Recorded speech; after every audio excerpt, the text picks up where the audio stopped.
সেই নৈরাজ্যের একটি পার্ট হচ্ছে এই বাংলাদেশ ব্যাংকে ঢুকতে না। এটাকে আপনারা স্বীকার করেন বা না করেন, এটি একটি সামগ্রিক বিশৃঙ্খলা, নৈরাজ্য, লুটপাট যে চলছে সেটির একটি অংশ হচ্ছে বাংলাদেশ ব্যাংকে সেন্ট্রাল ব্যাংকে ঢুকতে না দেওয়ার এই সিদ্ধান্ত। আমি জানি না যে আজকালকার দিনে ইজ ইট পসিবল যে আপনি তথ্য লুকিয়ে রাখতে পারবেন। আমার একটা ছোট অভিজ্ঞতা বলে, আমি তখন 1991 আমি ডিপ্লোম্যাটিক করেসপন্ডেন্ট, 91 সালে। আমি জানি না অনেকে হয়তো জন্ম হয়নি। মতিবে আমার এখানে তখন স্পেশাল করেসপন্ডেন্ট, আমি আজকের কাগজের কথা বলছি। প্রথম হলো সম্পাদক মতিউর রহমান স্পেশাল করেসপন্ডেন্ট হিসেবে কাজ করেন, মাঝে মাঝে গিয়ে রিপোর্ট দেন। আমি ডিপ্লোম্যাটিক বিট করি। একদিন আমাকে মতিবে ডেকে বলে যে শ্যামল, আমার কাছে একটা ফাইল আছে, এই ফাইলটা তোমার অনেক কাজে লাগবে, তুমি যেহেতু ডিপ্লোম্যাটিক বিট করো। ফাইলটা আমার হাতে নেওয়ার পর না আমার নিশ্চিত হয়ে গেছে। এই ফাইলটা হচ্ছে পররাষ্ট্র মন্ত্রণালয়ের একটি ফাইল, সাউথ এশিয়া মানে অনুবিভাগের ফাইল। ফাইলের উপরে লেখা আছে এএস মাহমুদ আলী, যিনি বর্তমান অর্থমন্ত্রী। তিনি তখন সাউথ এশিয়া ডিপার্টমেন্টের একজন জুনিয়র অফিসার। পুরো ফাইল মতিবের হাতে, পররাষ্ট্র মন্ত্রণালয়ের ফাইল। এবং ওখানে প্রতিটা কান্ট্রি, সাউথ এশিয়ার প্রতিটা কান্ট্রি বাইলেটারাল রিলেশন গুলোর স্ট্যাটাস কি, বাংলাদেশের স্ট্যান্ড কি, পাকিস্তানের সাথে বাংলাদেশের তখন বেশ কয়েকটা জটিল ইস্যু। একটা হচ্ছে আটকে পড়া পাকিস্তানিদের ফেরত পাঠানো, বাংলাদেশের এগুলো এখন আর কেউ ডিপ্লোম্যাটিক কর্মকর্তা কেউ আলোচনাই করে না, কারণ এগুলো এখন ইনভ্যালিড ইস্যু হয়ে গেছে। বাংলাদেশের সম্পদ ফেরত পাওয়া, ওই ইস্যুতে বাংলাদেশের স্ট্যান্ড কি, ইত্যাদি ইত্যাদি নানা বিষয়। সম্পদের ভাগ বাটোয়ারা যেটাকে আমরা বলতাম, আমি জানি না আপনারা এই ইস্যুগুলো সম্পর্কে আপনারা এখন অবহিত কিনা। বাংলাদেশ কিন্তু একসময় $বিলিয়ন ডিমান্ড করেছিল, এখন আর করেও না। বাইলেটারাল সম্পর্কও নাই, আর করার প্রয়োজনও নেই। ভারতের সাথে আমাদের সম্পর্কের স্ট্যাটাস ঠিক। তারপরে শ্রীলঙ্কার সাথে, সাউথ এশিয়ান অন্যান্য দেশগুলোর সাথে, নেপালের সাথে একদম স্ট্যান্ড, পুরো ফাইল ঠেকানো যায় না, তো পুরো ফাইল চলে আসে। আমি তো একবার আমার এই রিপোর্টিং এর জন্য আমি এক মন্ত্রীর টেবিলের সামনে যে নোট বই ছিল, মিটিং এর পর আমি পুরো নোট বই চুরি করে নিয়ে আসছি। That we do, that what a journalist do sometimes. এবং ওখানে আমার 7-8টা স্পেশাল রিপোর্টের ম্যাটেরিয়াল ছিল। এখন আজকালকার দিনে যে হচ্ছে যে এখন প্রযুক্তি আরো বেশি, এত বেশি আমাদের নাগালের মধ্যে চলে এসছে। বাংলাদেশ ব্যাংক যদি মনে করে যে 10 জন বা 20 জন 50 জন সাংবাদিককে ঢুকতে না দিয়ে তারা তথ্য প্রবাহকে আটকে রাখতে পারবে, কিন্তু সম্ভব হয় না। বাংলাদেশ ব্যাংক থেকে যে 8,000 কোটি টাকা চুরি হয়ে গেল, চোরকে কি বাংলাদেশ ব্যাংকের ভিতরে আসতে হয়েছে? চোর তো বাংলাদেশের ত্রিসীমানার মধ্যে আসে না, কিন্তু বাস্তবতা এটাই, একটা চুরি হয়ে গেছে। এবং ব্যাংকের যে লুটপাটটা এখন যা হচ্ছে, মানে এটা মাঝে মাঝে সহ্য করতেও কঠিন হয়ে যায়। এই যে 7-8টা ব্যাংকের মালিক একটা গ্রুপ, কি করে সম্ভব আমাকে বলুন তো? আর একটা ব্যাংক নিয়ে নিল, কি সুন্দর করে কৌশল করে দিয়ে দিচ্ছে বা নিয়ে নিছে।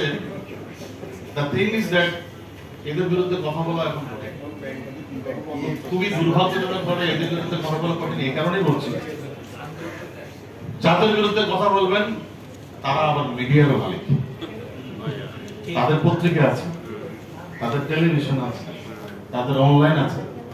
তখন কথাটা যখন বলবেন তখন এটা আবার নিজের গায়ে আসে। গতকাল এক টেলিভিশনে দেখলাম সকালে এক কু হয়ে গেল, বিকেলে আরেকটা কু হয়েছে। কু পাল্টা কু, একটা টেলিভিশন চ্যানেল মারামারি সংঘাত একই অপরের বিরুদ্ধে যে হারে নিউজ করে, কারণ এসবগুলো এই গ্লানিগুলো আমাদেরকে বহন করতে হয় আমরা যারা সাংবাদিক।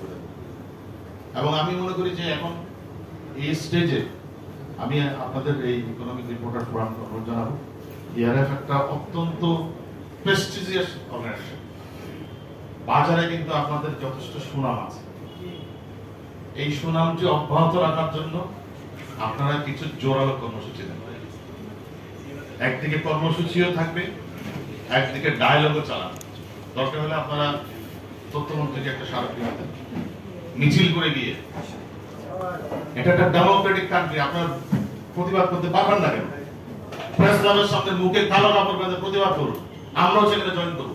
কোন অফিসের কাছে যাবো বললে অফিসের কাছে যাবো, তাহলে অফিসের টার্গেট হয়ে যাবে। সে আমাকে তথ্য দিতে পারবে না, খুব স্বাভাবিক কথা। সে আমাকে তথ্য দিবে না। আজকে বন্ধ করতে হলো কেন? এই গভর্নর, কারণ তিনি অবারিত চুরি করতে চান বা অবারিত চুরি করেছেন, যে তথ্য গোপন রাখতে চান, সে কারণে। তা না হলে কেন সাংবাদিকরা যেতে পারবে না কেন? আমার মনে হয় যে বাংলাদেশের সর্বোচ্চ আদালত রয়েছে, তাদের দৃষ্টিতেও আনা দরকার। এটি মামলা করে আনতে হবে এরকম নয়, সংবাদ প্রকাশের মধ্য দিয়ে তাদের দৃষ্টিতে আনা দরকার। এদেশের সর্বোচ্চ আদালত তাদেরকে সুমোটো জারি করে যে সাংবাদিকদের কেন নিষেধাজ্ঞা, এটি তারাও নিরসনের জন্য কোনো সুমোটো জারি করতে পারে এদেশের সর্বোচ্চ আদালত, আমি মনে করি।